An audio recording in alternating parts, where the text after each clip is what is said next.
Class 7 SST theme B chapter The Gupta Era Age of Tireless Community। नमस्ते। चलिए आज time में थोड़ा पीछे चलते हैं इंडिया की हिस्ट्री के उस दौर में जिसे गोल्डन एज भी कहते हैं। हाँ, हम बात कर रहे हैं गुप्ता एम्पायर की। एक ऐसा टाइम जो जबरदस्त क्रिएटिविटी और कमाल के अचीवमेंट से भरा हुआ था। तो रेडी हो? Let's begin. तो चलिए शुरुआत करते हैं एक मिस्ट्री से, एक पहेली से। जरा सोचिए, एक लोहे का पिलर, एन आयरन पिलर जो 1600 साल से भी ज्यादा पुराना है, लेकिन आज तक उस पर जंग यानी रस्ट लगा ही नहीं। How is that even possible? Yes, you heard that right. Over 1600 years.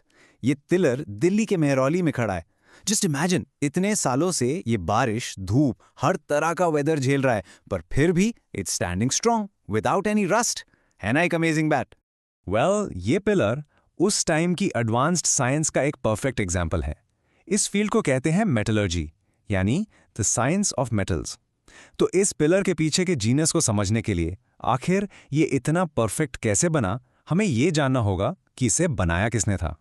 And the answer is, ये पिलर बनवाया गया था गुप्ता एम्पायर के एक बहुत ही powerful king Chandragupta the second के टाइम में।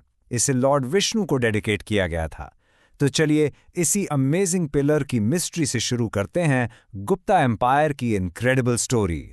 ऑलराइट, सो सबसे पहले बात करते हैं उन ग्रेट रूलर्स की जिन्होंने इतने पावरफुल एम्पायर की नींव रखी, उसकी फाउंडेशन। कौन थे ये लोग और उन्होंने क्या क्या अचीव किया? Let's find out. इस एम्पायर के तीन सबसे इंपॉर्टेंट किंग्स थे। शुरुआत हुई चंद्रगुप्ता फर्स्ट से, जिन्होंने अराउंड 320 सीई में इस एम्पायर को फाउंड किया। फिर आए उनके बेटे समुद्रगुप्ता, जो एक ग्रेट कॉन्करर थे।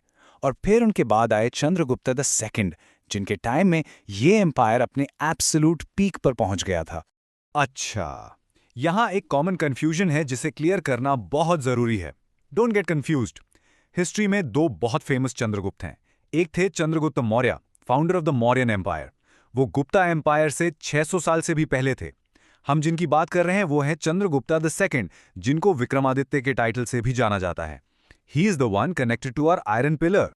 तो उस टाइम के किंग्स अपनी अचीवमेंट्स को रिकॉर्ड कैसे करते थे? वेल, वो लिखवाते थे प्रशस्ति। प्रशस्ति बेसिकली एक स्पेशल इंस्क्रिप्शन होता था, a composition written in praise of the king.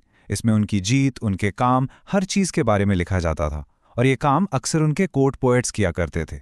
Samudragupta की अचीवमेंट्स के बारे में हमें प्रयाग प्रशस्ति से पता चलता है, जिसे उनके कोर्ट पोएट हरिसेना ने लिखा था। पता है उनका एम्बिशन क्या था?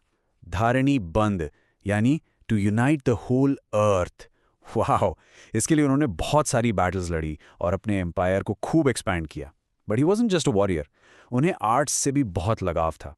इनफैक्ट उनके कॉइन्स पर उन्हें वीणा प्ले करते हुए दिखाया गया है। How cool is that? Okay, so अब आते हैं सबसे बड़े सवाल पर। आखिर गुप्ता पीरियड को गोल्डन एज या क्लासिकल एज क्यों कहा जाता है?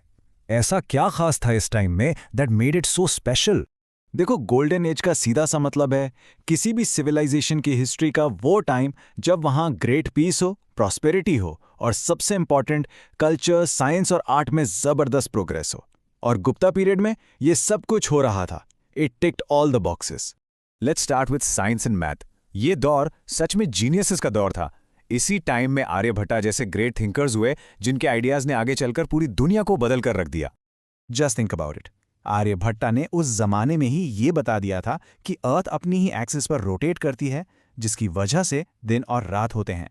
Unbelievable, right? He also calculated the length of a year with amazing accuracy, जो आज के मॉडर्न कैलकुलेशंस के बहुत क्लोज हैं। और सबसे बड़ा गेम चेंजर, उन्होंने ही दुनिया को जीरो का कॉन्सेप्ट और डेसिमल सिस्टम दिया। इसके बिना आज का मैथ और science, well, it's simply impossible to imagine.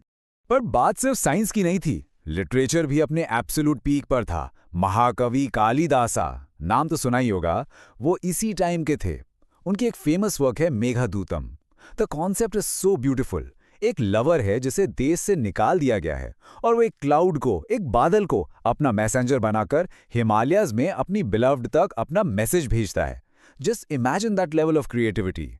और फिर आता है आर्ट एंड आर्किटेक्चर। यहां भी ये गोल्डन एज था फॉर श्योर।